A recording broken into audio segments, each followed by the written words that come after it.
शिक्षक वर्ग का चुनाव लड़वा। लोग ये कहने लगे मैं प्राइवेट क्षेत्र में काम कर रहा जी, आप तो सरकारी क्षेत्र में काम कर रहे, और ध्यान रखना दिन कड़वा हो लेकिन हितकारी बहुत हो। अगर आपके हालात ये रहेंगे तो आपको भी आने वाले समय में प्राइवेट क्षेत्र में काम करना पड़ेगा। हो सके तो भाई साहब अभी तो कट जाए।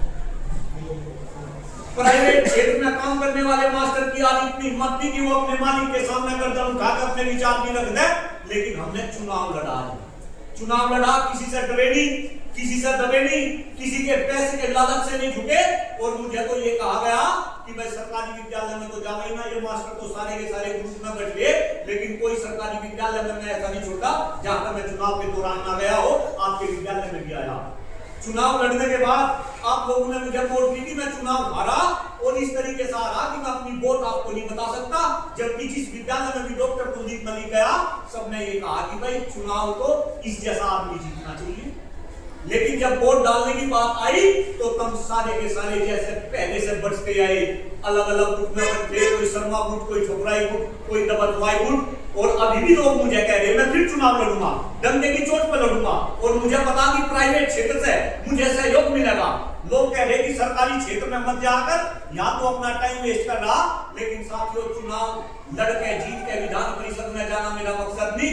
मैं तो केवल और केवल अपने विचार फैलाने के लिए आपके बीच में आ रहा।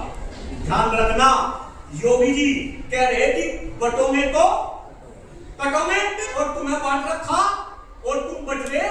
अभी देखो टैक्स का मुद्दा चल रहा, मुझे बताओ अगर थारे जितने भी शिक्षक संघ के नेता है, कोई भी टैक्स का मुद्दा उठा रहा हो। प्राइवेट क्षेत्र में मास्टर 55-10 हजार रुपए में काम कर रहे साथियों, आपके विद्यालय में भी यहाँ भी पीटीए पे काम कर रहे होंगे जी कुछ साथियों।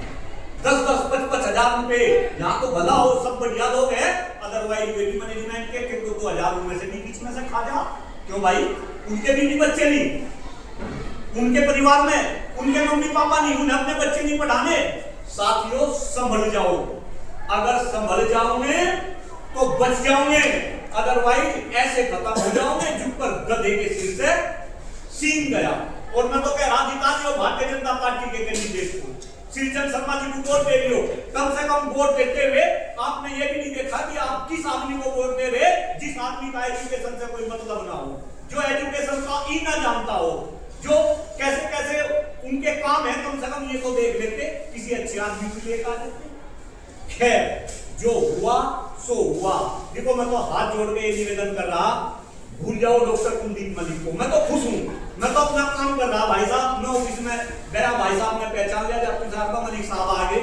मेरे लिए तो यही एमएलसी बना है, जितने काम श्रीचंद शर्मा ने जीत कर ना करे होंगे, उतने काम को हमने आपके हारने के बाद कर दिए। डंके की चोट से इस बात को कह रहा। आज अगर 9 जिलों में कोई मास्टर मर जा तो आपका जीता हुआ प्रत्याशी शायद उनके घर तक ना पहुंच पाते। हम तो चंदा इकट्ठा कर करके जो है मैं देख लगे, इसमें आप लोगों का ही सहयोग। साथियों देश के नेता इस देश को विकसित बनाने की बात कर रहे, मैं डायरेक्ट बात कर रहा। डॉक्टर कुलदीप मलिक किसी से डरता नहीं, प्रधानमंत्री इस देश को विकसित बनाने की बात कर रहे। आप मुझे बताओ, जिस देश में गुरुओं को खत्म करने की साजिश चल रही हो, जिस देश में गुरु सामाजिक राजनीतिक और आर्थिक रूप से खत्म हो गया हो, वो देश कभी विकसित बन सके क्या साथियों? बन सके क्या? आया ना, बन सके क्या? और हम उनकी बातों पे ताली बजा रहे, हम सब कुछ जानते हुए भी खामोश है। मुझे तो ध्यान है जब मैं बचपन में अपने मम्मी पिताजी को याद करता हूँ, अरे टीचर तो शिक्षक तो इस सोसाइटी के अंदर शेर हुआ करते थे, शेर। जहां शिक्षक चलता था जमाना उसके पीछे पीछे चलता था। मुजफ्फरनगर के अंदर कोई भी नेता बना, हमारे घर आके मम्मी पिताजी के 5 छूकर उनका आशीर्वाद लेता था। आज मास्टर की औकात इतनी होगी कि मास्टर नेताओं के क्या छूटे भाई, पैर छूने लगे, उनके पीछे भागे। तो आप सुधर जाओ। मैं फिर कह रहा, भले ही मुझे वोट ना दो, लेकिन कम से कम मुझे अपना आशीर्वाद तो दे सको।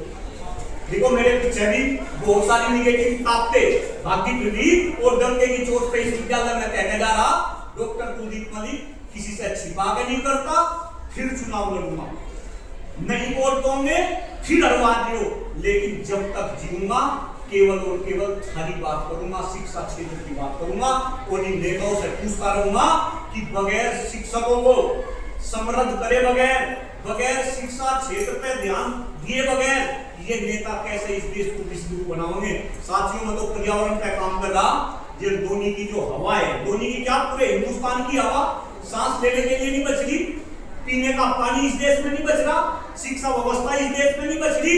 जैसा स्वास्थ्य मेरे बाबा जी का था ऐसा स्वास्थ्य मेरे पिताजी का नहीं रहा, जैसा स्वास्थ्य मेरे पिताजी का था ऐसा स्वास्थ्य मेरा नहीं, जैसा स्वास्थ्य मेरा ऐसा स्वास्थ्य मेरे बच्चों का नहीं।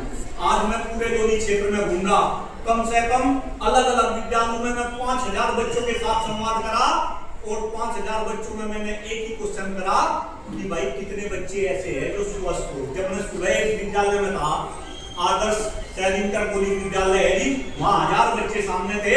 जब मैं ये क्वेश्चन करा, एक भी बच्चे ने हाथ ऊपर नहीं करा। एक बात बताओ, जिस देश में स्वस्थ लोग ना बचे हो, जिस देश में सांस लेने के लिए हवा ना छोटी हो, पीने के लिए पानी ना छोटा हो, खाने के लिए शुद्ध खाद्यान्न ना छोटा हो, शिक्षा व्यवस्था अच्छी ना छोटी हो, शिक्षकों का मान सम्मान स्वाभिमान ना छोटा हो, और फिर भी कह रहे कि देश विकसित बन जाएगा, विश्व बन जाएगा। देखो साथियों, शायद भावुक हो जाता हूँ, बचपन में फिर लौट जाता हूँ अपने